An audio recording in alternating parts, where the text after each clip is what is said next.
నీవు లేచిపొమ్ము, నీ విశ్వాసము నిన్ను స్వస్థపరచెను. పరిశుద్ధ లూకా సువార్త 17వ అధ్యాయము 19వ వచనము.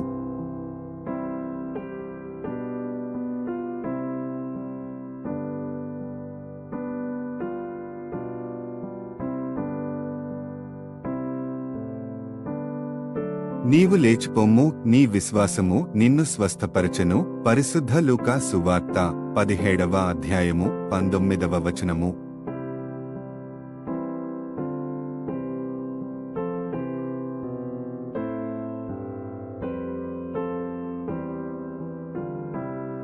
నీవు లేచిపొమ్ము, నీ విశ్వాసము నిన్ను స్వస్థపరచెను. పరిశుద్ధ లూకా సువార్త 17వ అధ్యాయము 19వ వచనము.